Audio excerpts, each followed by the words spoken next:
Devenir présent de l'unicité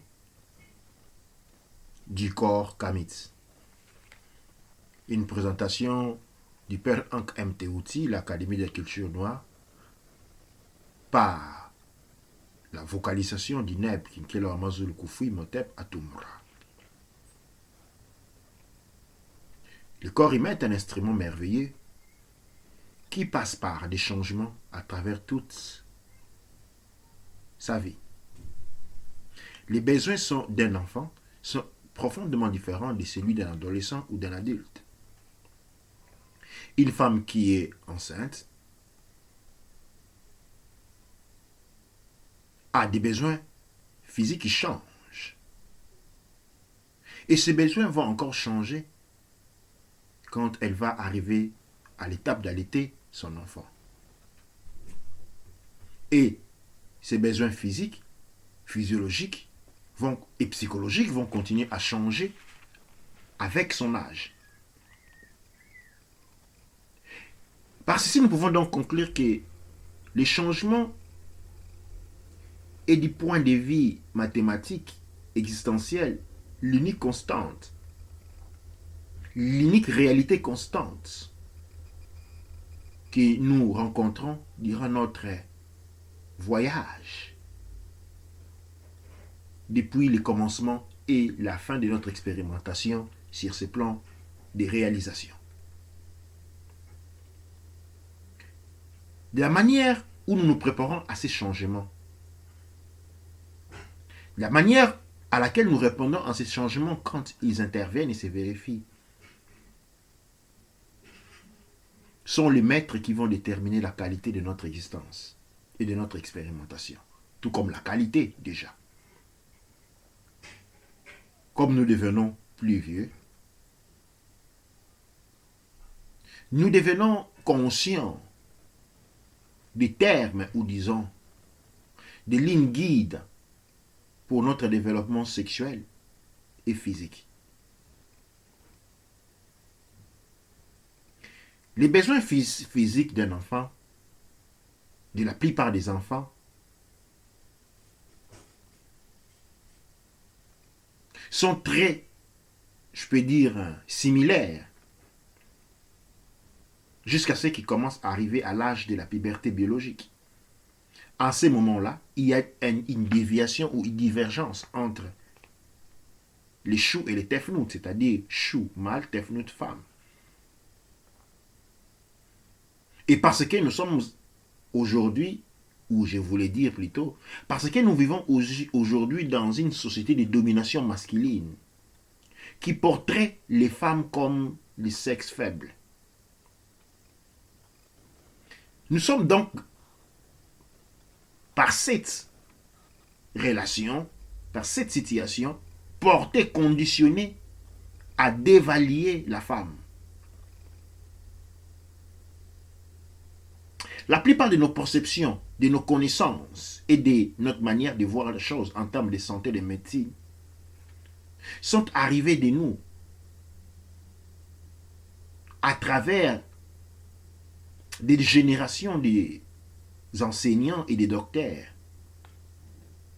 qui ont été pour la plupart des hommes en termes sexuels, des hommes européens. Et dans certaines circonstances, leur point de vue sur les femmes n'était pas du tout admirable.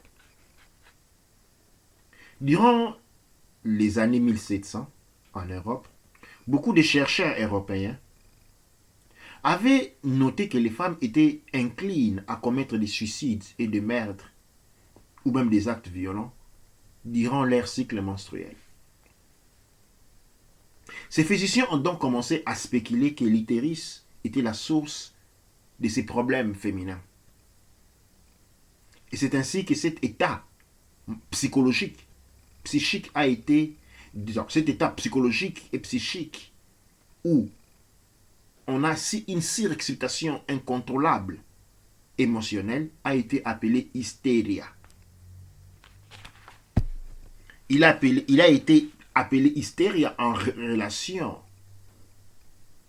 à l'utérus, qui pour ces rechercheurs était la cause de ces mâles, donc de ces désordres dans le corps des femmes. La réponse médicale à ces dilemmes était donc celui de pratiquer ce qui était appelé comme l'hystérotochmie, c'est-à-dire relever l'hystérie de la femme en relevant l'utérus. Hystéria est un mot grec qui dérive.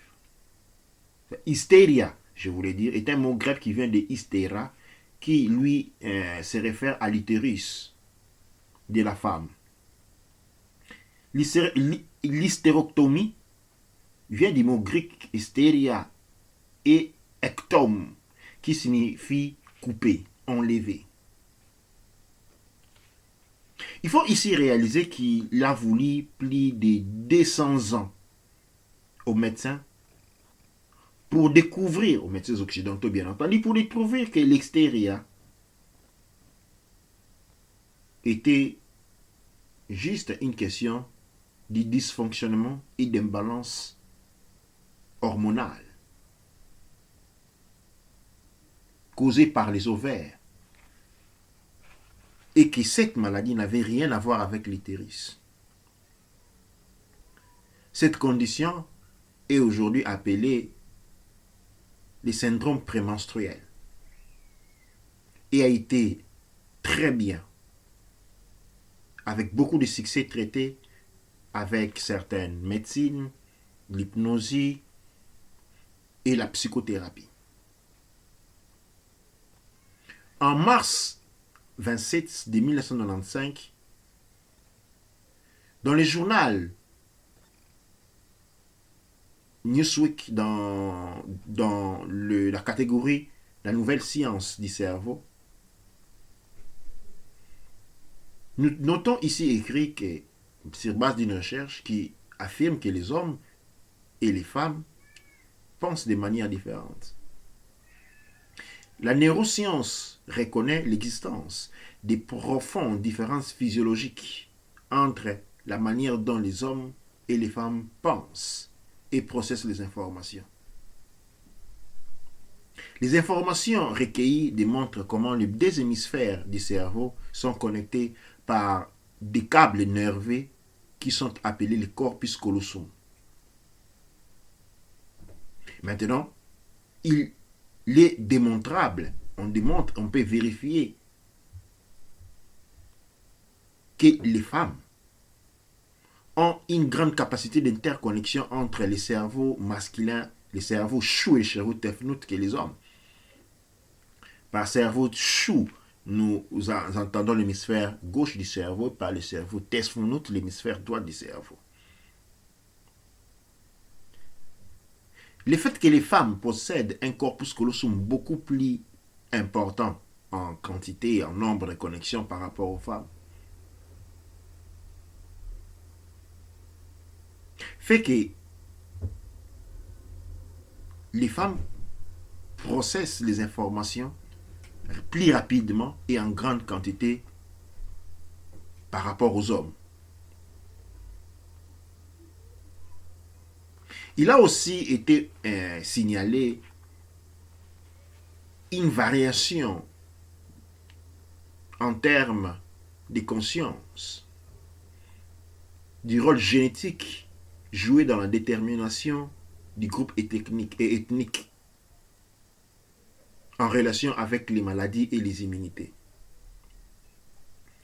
Cette réalité ou cette information, ces points de vue, apportaient beaucoup de notions en conduire des recherches sur le développement biologique de certaines armes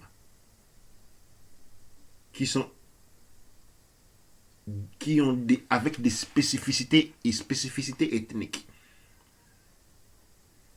que nous lisons ici en anglais les Higher Form of Killing, The Secret Story of Chemical and Biological Warfare Weapon. Un livre écrit par Robert Harris et Jeremy Paxman. La science moderne aujourd'hui capable d'utiliser les plus petites différences entre hommes et femmes, entre différentes ethnies.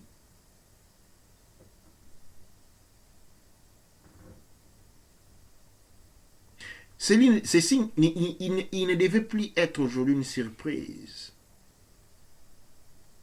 de constater qu'il y a des différences neurologiques et physiques différentes entre, par exemple, les Kamites et les Européens.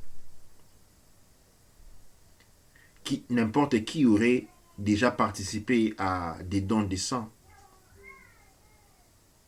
ou a eu besoin d'un transplant, c'est-à-dire d'un organe, une transplante d'organe,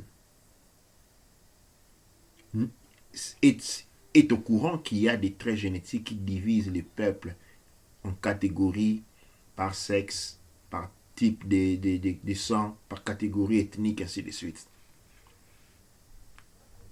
Ceci nous porte à réaliser que la complexité du corps humain est fortement impressionnante. Mais nous ne devons pas négliger les traits qui font que certains groupes se ressemblent.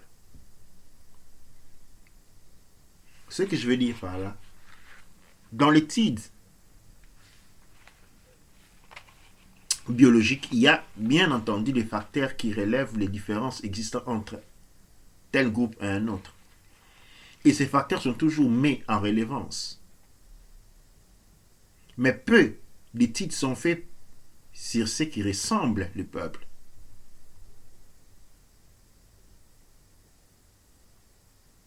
Beaucoup de descendants kamites ont des différences génétiques par rapport à d'autres groupes génétiques qui leur donnent un avantage physiologique par rapport, par exemple, aux descendants occidentaux. Par exemple, normalement, les Kamites ont une résistance énorme par rapport au cancer.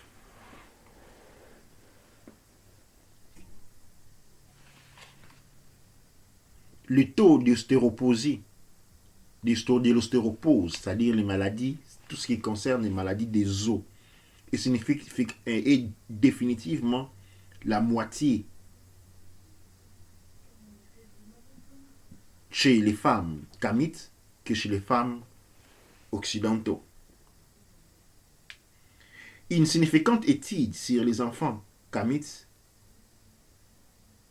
a démontré qu'ils sont en mesure de s'asseoir déjà, de marcher, de parler et de répondre, de réagir aux stimulus extérieurs 2 mois et 2 mois avant les enfants occidentaux.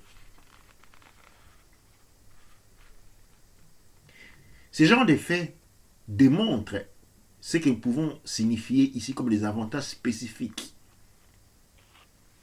Car souvent nous sommes plongés dans l'étude relative du monde noir et du corps noir. Nous sommes là donc dans cette emphasie essayant de mettre ensemble quels sont les avantages que nous donne un corps kamite.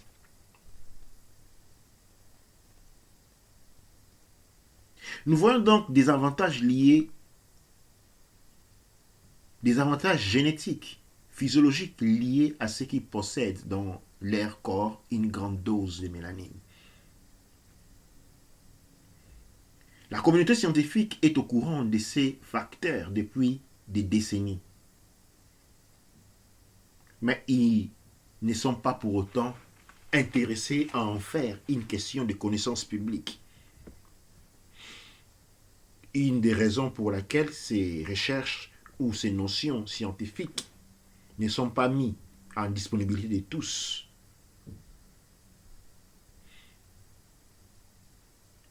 et est en relation avec les intérêts occidentaux.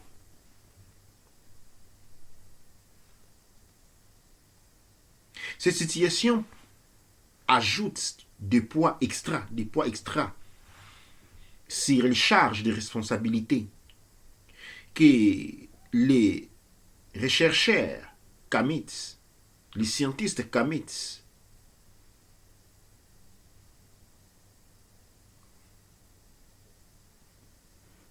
sur le fait qu'ils courent des risques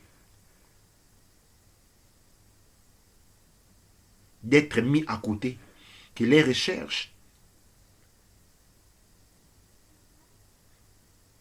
soient mises de côté dans les tentatives de cacher une réalité, une vérité qui est devant les yeux de tous.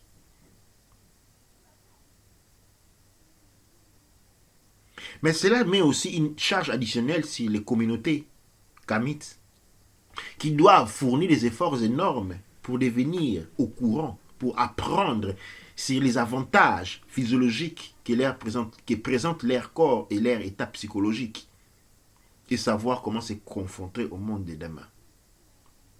Mais aussi savoir quelles sont les déficiences, les faillances qui comportent un corps kamite. Par exemple, beaucoup de kamites ont ce qu'on appelle une intolérance au lactose, qui leur prévient, qui leur empêche ou qui rend difficile leur digestion journalière des plats, de nourriture. Ce qui est complètement opposé chez l'Européen, qui lui, ne souffrant pas d'intolérance de lactose, peut boire du lait jusqu'à tard, jusqu'à l'état très avancé. Nous voyons souvent, en voyant imiter les peuples occidentaux, nous les voyons souvent prendre du lait. Le lait, il est vendu pour tout le monde. Le lait est présent dans bien d'aliments. On prend le lait même avant d'aller dormir. Les élites prennent le lait, petit déjeuner est fait à base de lait. Pendant que cette habitude a une contre-indication pour les kamites. Les kamites souffrent, c'est-à-dire nous ne sommes pas affectés, mais nous avons une condition physiologique qui fait que le lait, c'est un peu de la kryptonite pour nous. Si je pourrais la mettre en manière plus claire. Les stress dérivant du fait de vivre dans un environnement raciste a un profond effet sur la santé des personnes et a été relié à un grand risque de crise cardiaque, d'hypertension et des attaques de AVC. Les kamites qui fument la marijuana, qui prennent l'héroïne, la cocaïne, les cracks,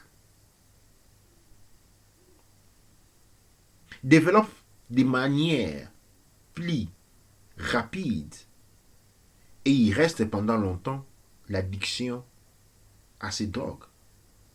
Ce qui n'est pas les mêmes, ou je dirais est pratiquement l'opposé pour les Occidentaux qui ne développent pas cette intolérance, ils ne développent pas cette dépendance à la marijuana ou à l'héroïne, ainsi de suite.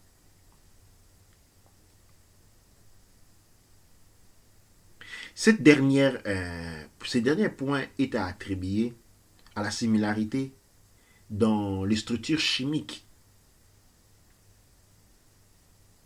Dans la structure chimique de ces drogues à la mélanine qui se trouve dans le corps du kamite. Les drogues ont une structure chimique qui a des similarités avec la mélanine se trouvant en nous. Ce qui fait qu'il se crée une forme de convergence biochimique qui a pour résultat que notre corps développe une addiction plus sévère, avec donc les risques de développer des pathologies liées à la permanence, à la résistance de ces drogues à l'intérieur de notre corps.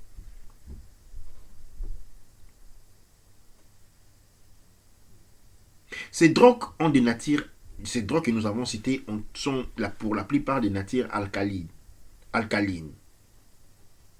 Et tout ce qui est alcaline, de manière très naturelle, merge avec la mélanine. se mélange avec la mélanine. Et nous, ayant une grande quantité de mélanine en nous, prendre la drogue peut comporter des très sérieuses conséquences du point de vue neuronal de la santé complexive.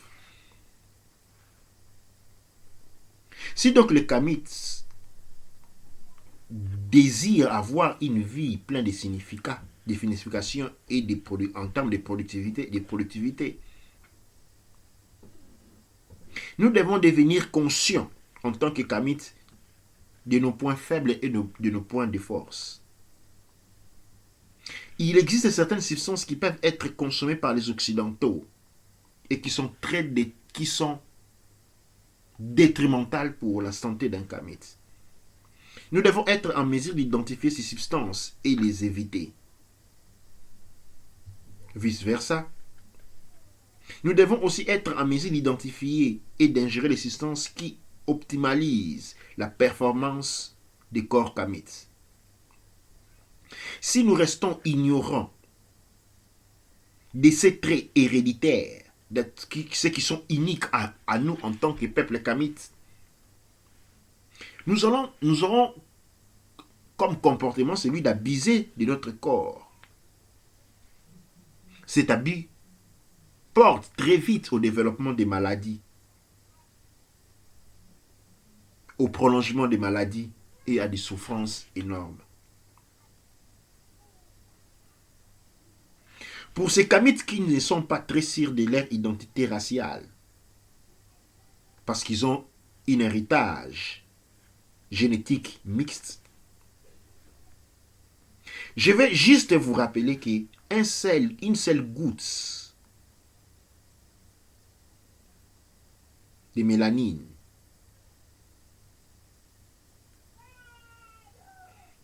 est assez pour faire de vous un non-lécoderme. Référez-vous à l'histoire pour trouver des bases qui appuient ce que je suis en train de dire.